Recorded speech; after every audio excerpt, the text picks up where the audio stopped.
Իրանի զինված ուժերը պատրաստ սպասում է արձագանքելու ցանկացած ագրեսիայի, հայտարարել է Իրանի արտգործնախարարը Վաշինգտոնից հնչող սպառնալիքներին ի պատասխան, որ Թեհրանը պետք է շտաբ բանակցությունների նստի իր միջուկային ծրագրի շուրջ։ Աբբաս Արաղչին սոցցանցում գրել է, որ անցած տարվա 12-օրյա պատերազմից քաղած արժեքավոր դասերից հետո ավելի են ուժեղացրել իրենց ռազմական կարողությունները եւ անհրաժեշտության դեպքում պատրաստ են մեջբերում եմ ավելի արագ ու հուժկու արձագանքել։ Այդուհանդերձ Իրանը ցանկանում է խաղաղ ճանապարհով կարգավորել խնդիրը եւ չի ձգտում միջուկային զենք ձեռք բերել, հավելել է իրանցի պաշտոնյան։ Իրանը միշտ ողջունել է փոխշահավետ, արդար եւ իրավահավասար միջուկային համաձայնագիրը, հավասար պայմաններով առանց հարկադրանքի, սպառնալիքների կամ ահաբեկման, որը երաշխավորում է խաղաղ նպատակներով միջուկային տեխնոլոգիաների կիրառման Իրանի իրավունքը եւ բացառում է միջուկային զենքի տիրապետումը։ Մինչ այդ ԱՄՆ նախագահն էր հայտարարել, որ Իրանը չի կարող միջուկային զենք ունենալ եւ Թեհրանին կոչել արել նստել բանակցությունների ու համաձայնության գալ միջուկային ծրագրի շուրջ, քանի դեռ ուշ չէ։ Դոնալդ Թրամփը սոցցանցում գրել էր, որ ամերիկյան ռազմանավերի մեծ խումբ է մոտենում Իրանի ափերին եւ ինչպես Վենեսուելայի դեպքում պատրաստ է իր առաքելությունն իրականացնել արագ եւ եթե պետք լինի նաեւ ուժի կիրառմամբ։ Սպիտակ տան ղեկավարը սպառնացել էր, եթե բանը հասնի ուժ կիրառելուն, ապա այս անգամ ԱՄՆ հարձակումը շատ ավելի հզոր կլինի։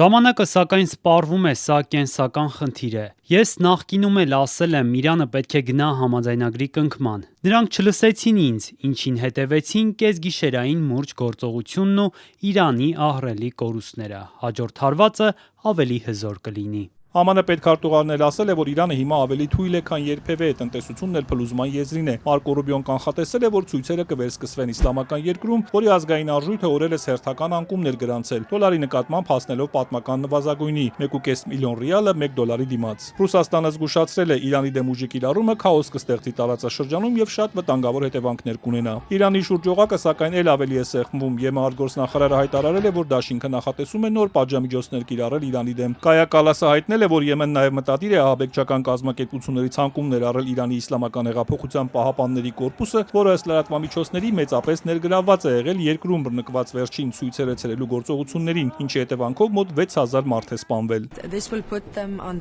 Սա նրանց կդնի նույն մակարդակի վրա, ինչ Ալ-Քաիդան, Համասը, Դաեշը։ Եթե դու գործում ես որպես ահաբեկիչ, ապա քեզ նաև պետք է որպես ահաբեկչի վերաբերվեն։ Ֆրանսիան կաջակցի Եմեն նախաձեռնությանը։ Արտգործնախարար Ժան Նոել Բարոն ասել է, որ ավելի քան 20 անձի եւ կազմակերպության ակտիվները կսառեցվեն եւ նրանց կարգելվի մուտք գործել Եվրամիության տարածք։ Իրանը չի կարող անպատիժ մնալ խաղաղ ցուցարարներին ճնշելու համար, ասել է նա։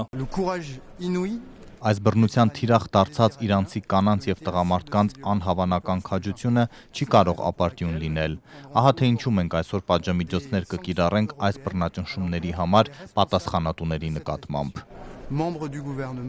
Իրանի վրա արևմուտքի ճնշմանը զուգահեռ հարևան Թուրքիայի նախագահը Թրամփին առաջարկել է եռակողմ հանդիպում կազմակերպել Իրանի հետ խնդիրը քննարկելու համար։ Իշխանամետ հյուրերի փոխանցմամբ Թրամփը դրական է տրամադրված առաջարկին։ Reuters-ն էլ հայտնում է, որ Իրանի արտգործնախարարը վաղը կմեկնի Թուրքիա բանակցությունների։ France Press-ը իր աղբյուրին հղումով հաղորդում է, որ Թուրքիան, որը մոտ 530 կիլոմետր սահման ունի Իրանի հետ, նախատեսում է լրացուցիչ տեսահսկող սարքեր եւ զորք տեղակայել սահմանի անվտանգությունն ուժեղացնելու համար, եթե ԱՄՆ-ն հարձակվի Իրանի վրա եւ իշխող ռեժիմը տապալվի։ Մի քանի լրատվամիջոցներ էլ հաղորդում են, որ Թուրքիան քննարկում է Իրանի հետ սահմանի իրանական կողմում բուֆերային գոտի ստեղծելու հարցը, եթե իրավիճակը սրվի եւ փախստականների մեծ հոսք կա դեպի Թուրքիա։ Ընդ որում Թուրքիան մտադիր չէ ընդունել բոլորին, միայն նրանց, ովքեր շտապօգնության կարիք կունենան։ Պաշտոնական Անկարան հերքել է բուֆերային գոտու մասին լուրը։